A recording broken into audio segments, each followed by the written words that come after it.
नमस्कार श्रोताओं, हमारे यूट्यूब चैनल आत्मा की कहानी में आप सभी लोगों का हार्दिक स्वागत और अभिनंदन करता हूं। श्रोताओं, ज़्यादा विलम्ब ना करते हुए मैं आपको सीधी ले चलता हूं कहानी की तरफ। कहानी है बेरुपया की, जो लोग अपना रूप बदल कर पैसा पैदा करते हैं।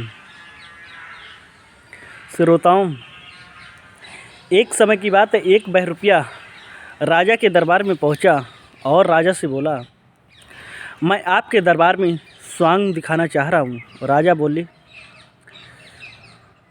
कौन सा स्वांग, कि जो आपकी इच्छा हो। तो राजा बोला, मुझे शेर का स्वांग देखना है।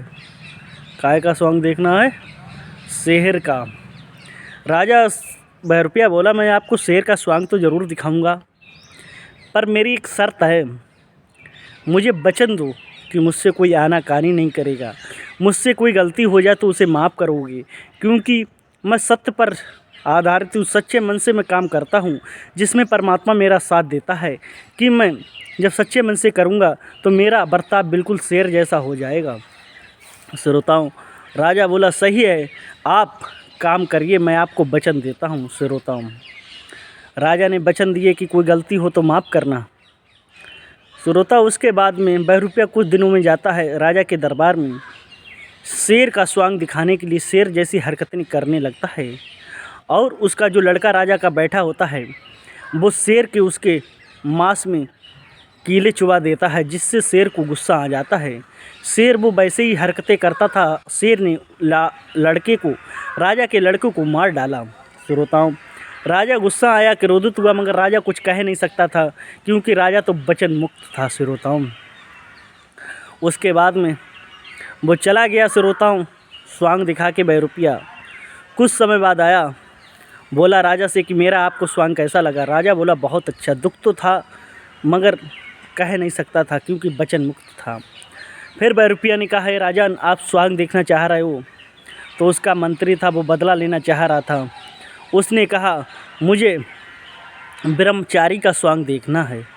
श्रोताओं, बहरूपिया बोला, सही, मैं आपको ब्रह्मचारी का स्वांग दिखाऊंगा। कुछ समय बाद श्रोताओं, राज्य में एक नदी थी। नदी के पास वो बाबा जी के कपड़े पहनकर बैठ गया और धूनी रमा दी।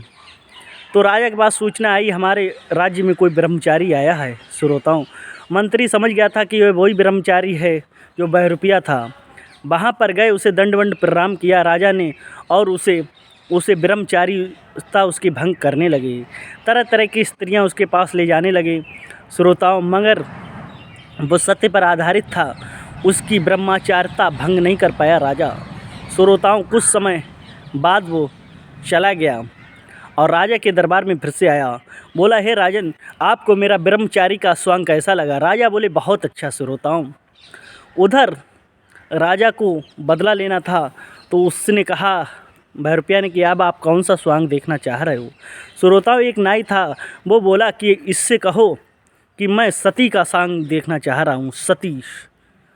उसने कहा, ठीक है, मैं आपको सती का स्वांग दिखाऊंगा। श्रोता, कुछ समय बाद वो अपने घर पे गया और 10-15 दिन बीते। उसे नदी में एक लाश मुर्दा की जाती हुई मिली। उसने मुर्दे को बाहर निकाला, उसकी चिता जला दी, चिता बनाई और चिता पर सती होने के लिए बैठ गया।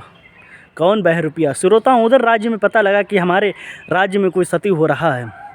श्रोताओं, वो समझ गया था कि ये तो राजा है, राजा के यहाँ जो बहरूपिया था ये वो ही है। श्रोताओं, उसने मंत्र को अभिमंत्रित करके आग प्रज्वलित की और चिता जलने लगी। श्रोताओं, जब चिता जलने लगी तो श्रोताओं, वहाँ जो भीड़ का जमाड़ा लगा था, सारे लोग भाग आए। श्रोताओं, वो सत्य पर आधारित था, परमात्मा जो भी काम करता था परमात्मा के अधीन करता था। श्रोताओं, फिर क्या होता है, आंधी चलती है, बहुत तेज़ बरसात होती है। श्रोताओं, आग बुझ जाती है, अब वो चला जाता है अपने घर पे। बाद में मुर्दा जल के राख हो जाता है। श्रोताओं, आग लग के जब राजा ने सुबह देखा, वहाँ हड्डी मिली, लग रहा है कि बहरूपिया मर गया। श्रोताओं, कुछ समय बाद बीता, तब देखा कि बहरूपिया दरबार में आया और कह रहा कि आपको मेरी सती का स्वांग कैसा लगा? राजा बोला, मुझे तो सती का स्वांग बहुत अच्छा लगा। कि आप बच कैसे गए? बोला, मैं तो स्वर्गलोक की सैर करके आया हूँ। तो राजा बोला कि आपके स्वर्ग लोक में आपके जो माता पिता बहुत अच्छे से, मगर वहाँ एक नाव की कमी है। श्रोताओं, क्योंकि नाव ने ये सारी घटना बताई थी, राजा से कहा था इसे बदला ऐसे लो। श्रोताओं, जब नाव ने ये बात सुनी, नाव उस बहरपिया के पैर पकड़ने लगा और गलती को क्षमा याचना मांगने लगा। श्रोताओं, हमें एक कहानी से यही शिक्षा मिलती है कि हमेशा अपनी औकात को नहीं भूलना चाहिए, हमेशा दूसरों को गलत नज़र से नहीं देखना चाहिए। श्रोताओं, अगर आपको हमारी ये वीडियो अच्छी लगी हो तो लाइक शेयर, चैनल को सब्सक्राइब ज़रूर करें। फिर मिलते हैं एक नई वीडियो के साथ। जय हिंद, वंदे मातरम।